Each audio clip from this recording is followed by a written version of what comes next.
Boa noite, vamos para mais um programa do Transportador, para aquele que abastece o país. E hoje nós vamos entrevistar o ex-ministro Rogério Magri, que foi ministro do Trabalho e da Previdência Social e também sindicalista a vida toda, né, ministro? O nosso boa noite.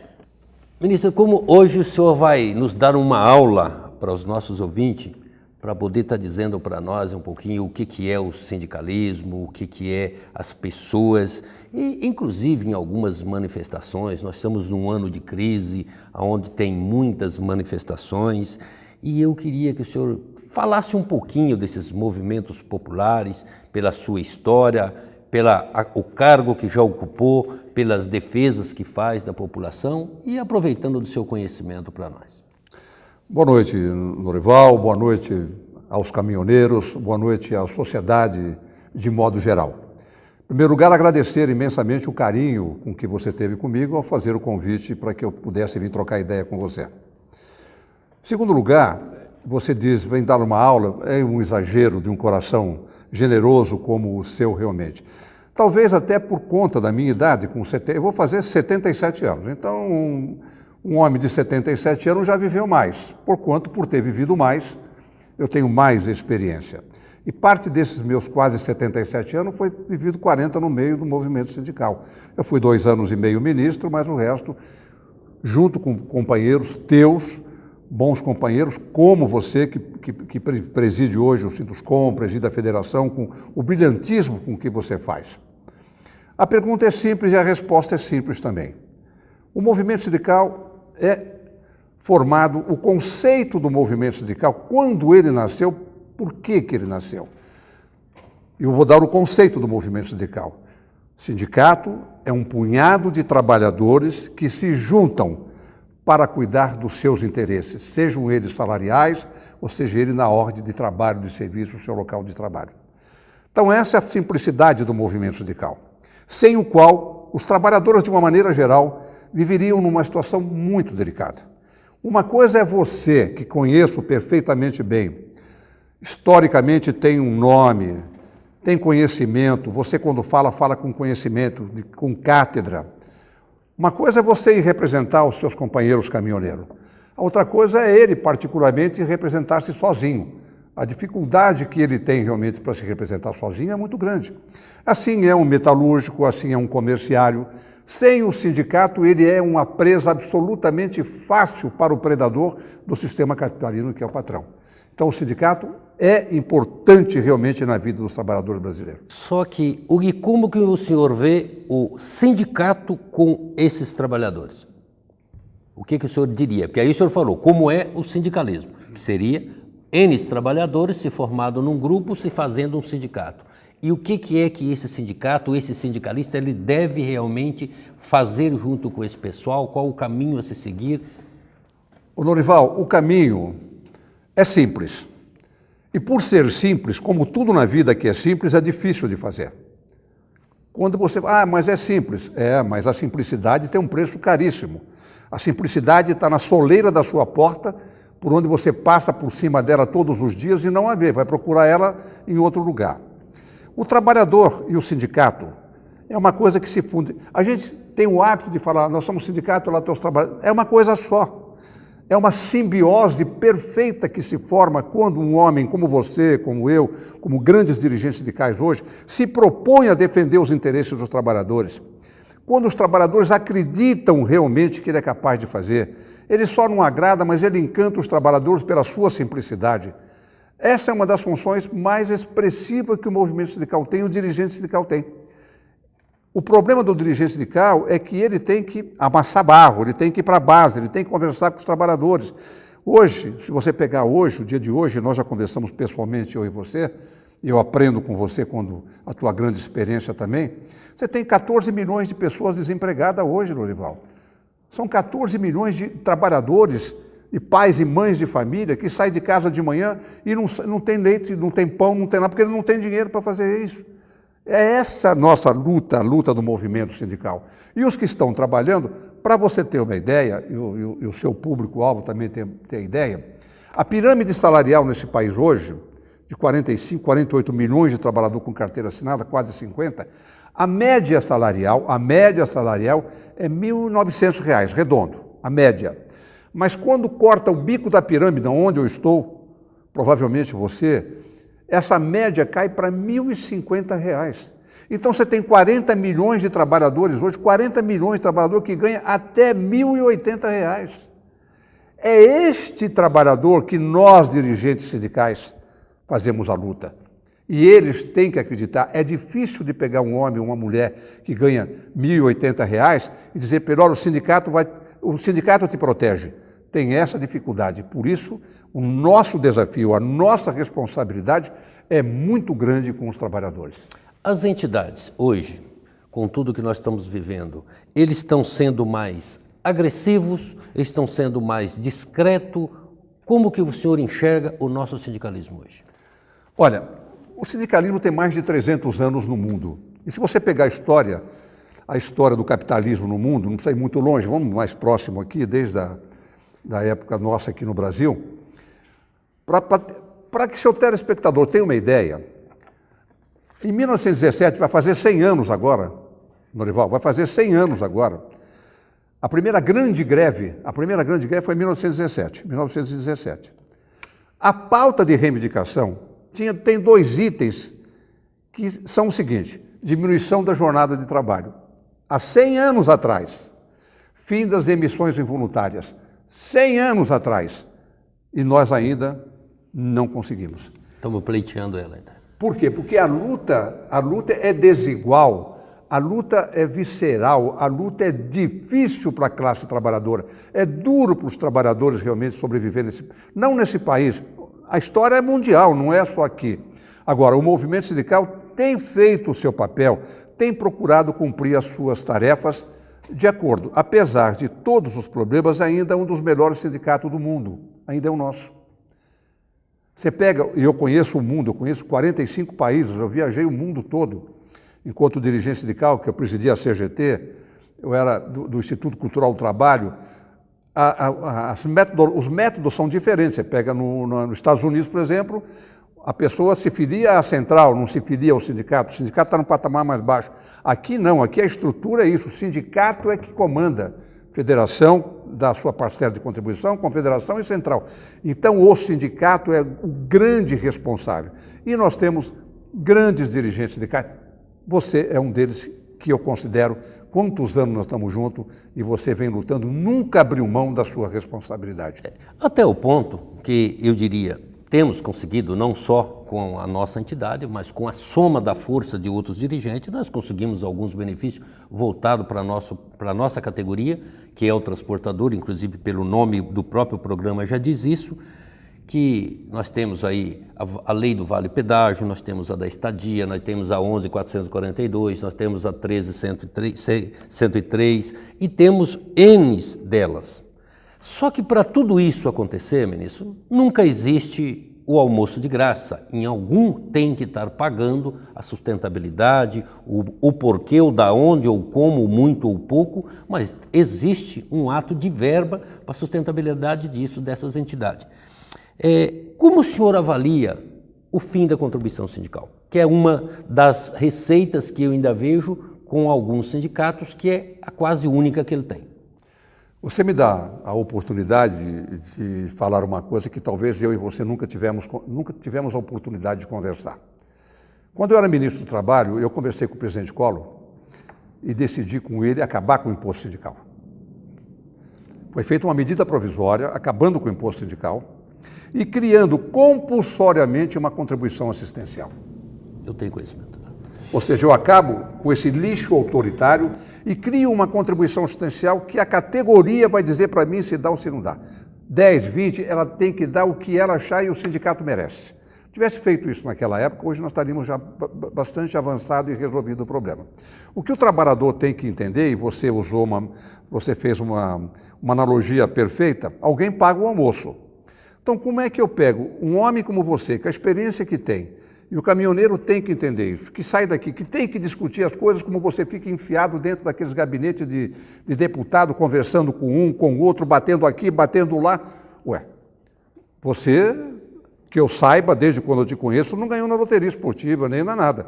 Você precisa de uma ajuda que tem que partir de quem? De quem você corre atrás para defender os seus interesses.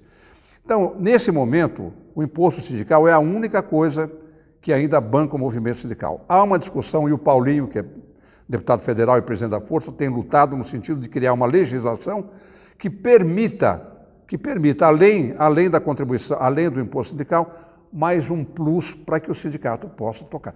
Vou aproveitar a oportunidade. O Sistema S no Brasil, o ano passado, arrecadou 16 B de bola, bilhões, Sistema S. As centrais arrecadaram 450 milhões. É impossível de você, com 450 milhões, com 8 centrais sindicais, fazer frente a um sistema que arrecadou 16 bilhões de reais. Então, essa é a nossa dificuldade, que não só o caminhoneiro, mas o trabalhador brasileiro tem que entender isso. Esse pessoal tira de nós, quando você compra o arroz, feijão, está tudo embutido ali, o que vai para o Sistema S. E nós, o que nós temos? Agora, como o sistema político está bastante desmoralizado, o que eu lamento, nós temos que moralizar o sistema, o movimento sindical também, o trabalhador que está desesperado, ele começa a nos olhar mais ou menos como um deputado federal. E ele está equivocado, não é isso, nós somos diferentes, nós somos vinho da mesma pipa, eu que sou dirigente sindical e você trabalhador, você que é o presidente do sindicato e o caminhoneiro, é barco da mesma pipa. Se um não ajudar o outro, fica difícil. O patrão tem muito dinheiro para jogar contra nós. Então, eu acho que é isso, nós precisamos encontrar essa simbiose. Ele, o trabalhador, o caminhoneiro, o metalúrgico, tem que acreditar no movimento sindical, acreditar que nós fazemos o possível. Tem dirigente sindical que não dá conta do recado? Tem, mas isso tem em todo lugar. A defecção existe? Existe. Mas a grande esmagadora maioria do dirigente sindical é decente, é honesto, é bom caráter. Um momento só, vamos para um comercial.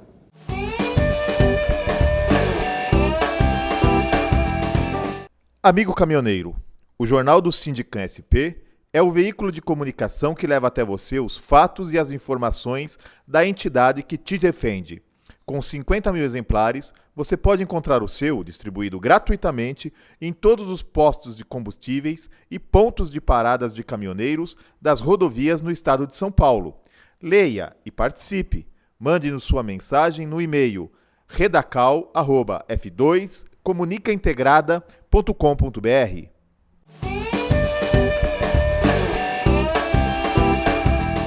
Voltamos com o programa do Transportador, para aquele que abastece o país. E hoje nós estamos entrevistando o ex-ministro Rogério Magri, que além de ministro, sindicalista por muitos anos. O senhor está colocando, inclusive, a guinada do nosso país e a falta de trabalho ao nosso povo, mas nós temos notado um pouco o nosso país, ele está se caminhando um pouco mais para a direita. Que posições o senhor daria, vamos dizer assim, que deveria nossos movimentos sindicais, sendo meio até generalizado, não só o do transporte rodoviário, mas também com ele, avançar numa nova realidade dessa, voltada à direita? Que posição o senhor colocaria para as entidades fazerem isso? Como seguir? Eu vou brincar, mas falando sério. Eu diria assim, nem a direita, nem a esquerda, em frente, na busca correta dos interesses da classe trabalhadora. Porque se formos entrar na discussão, e nós não teríamos o tempo, na questão ideológica da direita e da esquerda, eu diria o seguinte, meu presidente querido, o que é ser de esquerda? É bom que a gente aproveite essa oportunidade. Isso vem do parlamento francês. Na época da Revolução da França, no Congresso Nacional, do lado direito ficavam os grandes latifundiários, empresários, que não queriam mexer em nada. E nós, trabalhadores, dirigentes sindicais, que queríamos mudança, renovação, ficavam do lado esquerdo. Então, se você for olhar por esse ângulo, nós todos somos de esquerda. Mas isso é apenas metafórico, é uma coisa que essa ideologia ela não se casa bem conosco. Na verdade, o que nós queremos e precisamos fazer é uma mudança. Vou dar um exemplo para você. Congresso Nacional. Quem está no Congresso Nacional me representa? Então, hoje quem me representa lá chama-se Paulo Pereira da Silva. Paulinho, esse me representa. vai lá, briga, faz tal. O resto, eu tenho dificuldade. Então, eu venho lutando o seguinte, algumas categorias importantes, vou pegar um exemplo, caminhoneiros, teus amigos caminhoneiros. Precisa de ter alguém no Congresso Nacional que lute, não como você está fazendo só hoje. Você sai desesperadamente e vai conversar com um deputado, com outro deputado, com outro deputado. O bom seria se você fosse o próprio deputado. É isso que o caminhoneiro tem que entender. Eu sou o deputado e vou realmente, de fato, trabalhar na sua direção. São coisas que a gente precisa começar a abrir o coração. Porque tem uma coisa, meu presidente, amigo querido, você não engana mais ninguém hoje. Se o seu discurso for demagógico, quem está do outro lado, ou pessoalmente, não acredita em você. Você tem que tocar na alma das pessoas. Ela tem que saber realmente com quem ela está tratando e o que você faria. Eu digo você, porque como eu tenho um encantamento com a sua liderança, eu acho que você seria um parlamentar realmente para defender os caminhoneiros. Nós nunca tocamos nesse assunto. Eu estou sendo espontâneo para você, porque é o que eu penso. É o Ramalho, é o Paulinho. Cada sindicato desse pudesse eleger um deputado federal, e se nós tivéssemos lá hoje 100 deputados federal, do nosso lado, como é você, o contraponto nosso para discutir lá era muito diferente. Hoje nós temos que engolir o que eles falam. Engole. Por quê? Porque não temos organização. Dentro da organização, o senhor é a favor da convenção coletiva? Ou não, e por quê? Você tem a convenção coletiva, o acordo coletivo, as negociações. Eu sempre achei um pouco dessa discussão do legislado sobre o acordado, aquela coisa toda. O acordo coletivo, nós precisaríamos avançar no sentido de fazê-lo nacionalmente, como é na Espanha, como é na Itália, como é na França. Fazer o contrato coletivo de trabalho a nível nacional. E isto é uma peça que tem que ser, ela é artesanal. Do jeito que nós falamos de convenção coletiva hoje, aquela coisa toda, nós não damos a atenção necessária para ela. Se nós dessemos a atenção necessária para ela e tentar construir uma convenção coletiva a nível nacional, isso vai começar e não tem escapatória. A reforma que se pretende fazer, a reforma trabalhista, que virá, a reforma da Previdência virá, isso é uma outra coisa que pessoas como você, que tem o poder, que tem a Câmara na sua frente, não pode deixar de dizer nunca. A reforma da Previdência, tem que fazer a reforma? Tem. Mas qual a reforma que tem que ser feita? Essa é uma discussão que tem que ser, ela é aberta, ela não pode ser deixada para Michel Temer, para o ministro da... Não, essa é uma discussão que tem que ter pessoas como você, como eu, como dirigente sindical. E assim vai ser a convenção coletiva. Que tipo de convenção coletiva nós queremos? Para onde nós vamos com essa convenção coletiva? Isso precisa ser discutido. Colocado assim como você coloca, a gente não consegue explicitar o que ela é capaz de fazer mesmo a nível nacional. Mas é um bem necessário. Mas mais do que necessário. Ela é importante, extremamente relevante no movimento sindical. Mas nós podemos aperfeiçoá-la. Aproveitando disso, dá um conselho aos dirigentes das entidades sindicais, nos atos, até numa convenção coletiva, ou num ato de acordo, ou num ato de uma negociações, na sua representatividade e nas suas bases. Qual seria o carro-chefe para esses dirigentes sindicais fazer e fazer isso também ser aprovado perante a todos?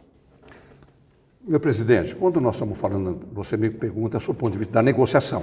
Mais ou menos isso. A questão da negociação. Eu acho que o movimento sindical, às vezes, ele... Não posso generalizar, não vou generalizar, mas de uma maneira muito grande, por falta de oportunidade, o dirigente sindical não se prepara para as grandes discussões das convenções coletivas, dos acordos coletivos, ele não se prepara para isso. Por exemplo, estou falando com uma pessoa, e eu estou convencido disso porque te conheço, que se prepara o tempo todo para fazer uma convenção. Então, você é um exemplo disso. Eu, quando era presidente do meu sindicato, eu fui fazer uma discussão com a Light, que eu fui presidente do sindicato dos eletricitários. Provavelmente o sindicato mais importante por uma razão, porque é o que liga e desliga energia elétrica. Se desligar, para o Brasil. Então tinha uma importância vital muito grande. Eu fui discutir com o presidente da empresa, que era um cara conhecedor profundo de energia elétrica, eu não era, sobre quilowatt. como é que se desenvolveu. Ele me deu um banho, eu fiquei até sem graça. Voltei, fui na USP, contratei um professor da USP que conhecia mais do que ele e levei comigo na outra negociação. E aí foi realmente uma negociação feita, 2 homens que conheciam bem e nós levamos vantagem, porque ele convenceu que eu estava certo, só que eu não sabia negociar naquele pé. O que nós precisamos fazer com o nosso pessoal, nas contratações coletivas, a coisa toda, é preparar e você preside uma federação, mais de 20 sindicatos. Mais de 20. Então, essa preparação, ela é brutalmente fantástica quando você precisa fazer, e eu sei que você faz. Você não encontra receptividade, às vezes, de lá para cá. Você não encontra essa receptividade. Mas eu digo para você, você precisa insistir nisso, que o que garante uma boa representatividade, uma boa fala com os trabalhadores, no seu caso com os caminhoneiros, é a compreensão daquilo que o dirigente sindical está fazendo. Ele voltando dentro disso, então, na realidade seria, dentro do seu conselho seria, os dirigentes sindicais ele tem que abraçar a causa e seja ele qual circunstância for, tentar levar, desde que seja em prol, voltado à sua categoria, ele tem que fazer ele de começo, meio e fim, chegando até dentro de uma política para nós poder ter o resultado disso. Perfeito, porque nem todas as negociações você alcança os seus objetivos. O bom dirigente sindical, e tem muito, hein? Vamos dizer, tem muito dirigente sindical bom. Às vezes falta preparação para ele, às vezes ele é reticente para ir conhecer a história. Se você, por exemplo, você conhece a história do caminhoneiro. Se você não conhecesse a história do caminhoneiro... Eu tenho 41 anos mexendo com caminhão, não passei um dia sem querer. Se você não conhecesse, como é que você vai defender ele? O dirigente sindical tem que conhecer a história. Se ele não conhece a história do negro, e o negro nesse país ganha 30% menos que o branco, essa é a grande verdade. Se você não conhece a história, você não pode defender. A mulher ganha 20% menos que o homem. Isso se é branca, loira e bonita. Se for negra, ganha 30%, 40% menos. Agora, se o dirigente sindical não conhecer, ele perde a capacidade de se indignar. O que nós temos que ter o dirigente, é a capacidade da indignação. E é só a história, conhecendo a história, que você fica indignado. Senão você não fica. Vamos nós para mais um comercial.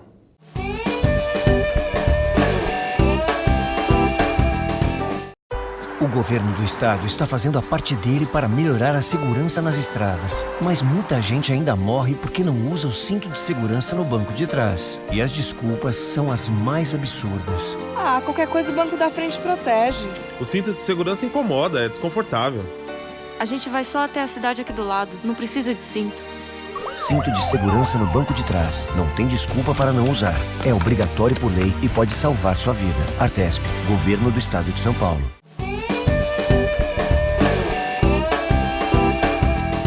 Voltamos com o programa do Transportador, para aquele que abastece o país. E hoje nós estamos entrevistando o ex-ministro Rogério Magri, que além de ministro, sindicalista por muitos anos. Eu vejo, dentro de algumas reuniões que eu faço junto com os associados, os dirigentes sindicais, eles já até me fizeram essa pergunta que eu vou levar ela a você, para você até responder ela com mais clareza até do que eu fiz lá. Vamos dizer que se nós tivemos o mesmo raciocínio. Eles me perguntaram, os meus trabalhos que eu faço, eu devo divulgar? Então eu estaria fazendo a mesma pergunta. O trabalho que o dirigente sindicais faz, ele deve divulgar? Essa é uma pergunta que eu não ri, eu sorri. É uma pergunta tão simples. A atividade sindical é uma atividade de comunicar a ação. Comunicação. Nós vivemos de comunicação. Nós vivemos realmente de dizer o que nós fazemos. É o que estamos fazendo aqui agora, né? É o que nós estamos fazendo aqui agora. Você tem jornal, você tem televisão, você que é um homem experiente, pode chamar uma entrevista de... Claro que é isso, é o óbvio, a comunicação. Essa é uma outra coisa que eu iria te sugerir para você insistir com os teus companheiros. Fazer um curso para esse pessoal de comunicação. Ele precisa comunicar as bases do que está fazendo, que não adianta nada, ele se mata e não consegue vender, ele não entrega o material, a mercadoria que ele vendeu. Por quê? Porque a comunicação é fundamental. Você tem aqui um profissional de comunicação muito bom E é isso que faz as coisas avançarem. Você, hoje, é um dirigente sindical com nome nacionalmente, porque você tem um sistema de comunicação da melhor qualidade. Com certeza você tem de melhor qualidade. É o que nós temos trabalhado e tentado levar, até porque eu ocupo uma cadeira na vice-presidência da Confederação, que é uma confederação nova que nós temos, que é a CNTA, que nós desagregamos da CNT e criamos a CNTA. E às vezes nós temos que fazer isso. E todo ano, por mérito vindo do governo, por atender um pedido, um trabalho desta entidade, nós criamos o dia 16 de setembro como o Dia Nacional do Caminhoneiro. Ah, que ótimo. E com essa responsabilidade, eu também criei, junto com a minha equipe, que todo ano, né, na data do aniversário, nós fazemos um seminário nacional. Então, ele está sendo feito, então todo ano nós já temos aí o 4º ano que nós já fizemos esse seminário nacional e no município de São Paulo está desde 2001 a validade desse Dia Nacional do Caminhoneiro, que é um dos atos que a gente fica tentando mostrar para o caminhoneiro que ele também tem seu dia e é o dia que ele tem que ir para aprender dentro daquilo que é dele. E com todo esse trabalho, nós temos feito, junto deles lá, o caminho voltado para a escola, nós temos até escola de trânsito infantil, onde nós levamos isso aos nossos associados. Mas eu queria que você forçasse um pouquinho mais para mim, porque sabe quem que menos usa? O dono, que são os próprios caminhoneiros. Então tudo isso eu queria que você forçasse para ele dizendo, olha, existe, é seu, vá, mas do seu jeito, com a sua capacidade de dizer. Lorival, é simples você convocá-lo realmente para essa empreitada. O que ele tem que saber, o dirigente sindical, o caminhoneiro, o metalúrgico, o sindicato não é você, o sindicato não sou eu, o sindicato é ele. Ele tem que se apropriar do sindicato da melhor maneira possível.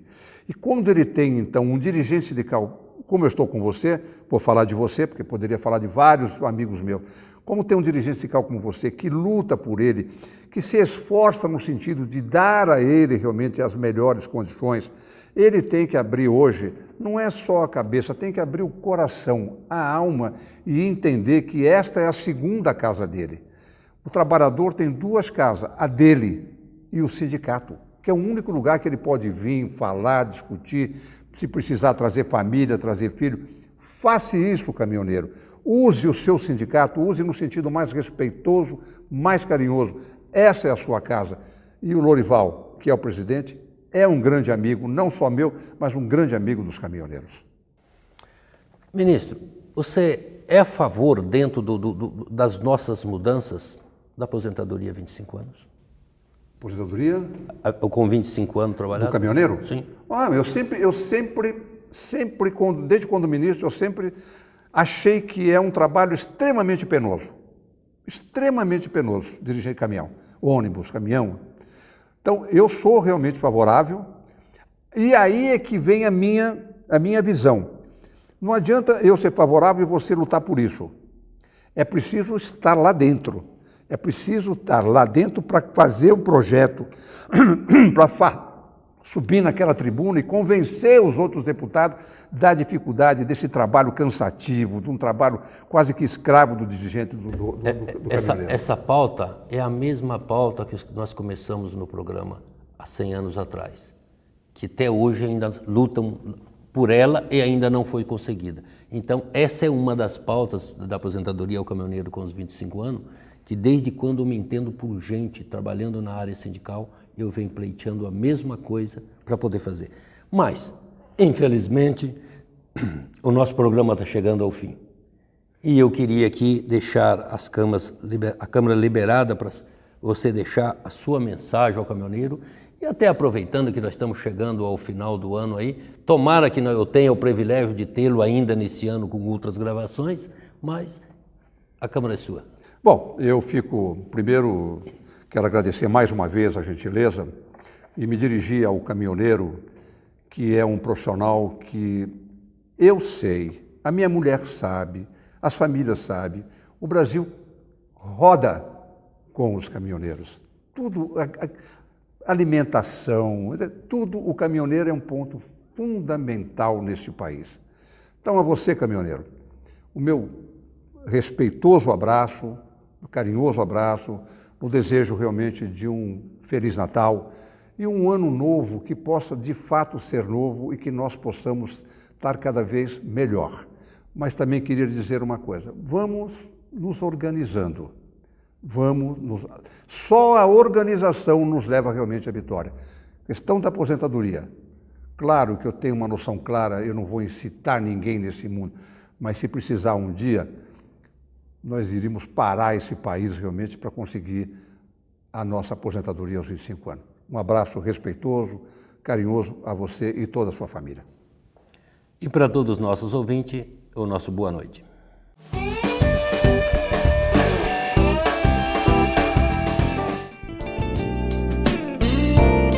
O Recantangaturama é a colônia de férias do Sindicam SP, Sindicato dos Caminhoneiros, localizada em Santa Isabel, São Paulo. Com 27 alqueires de muito verde, o amigo caminhoneiro encontrará mais de 30 opções de lazer e divertimento. Um espaço ideal para um agradável fim de semana com a família. No Recantangaturama, você encontrará confortáveis acomodações e amplo restaurante.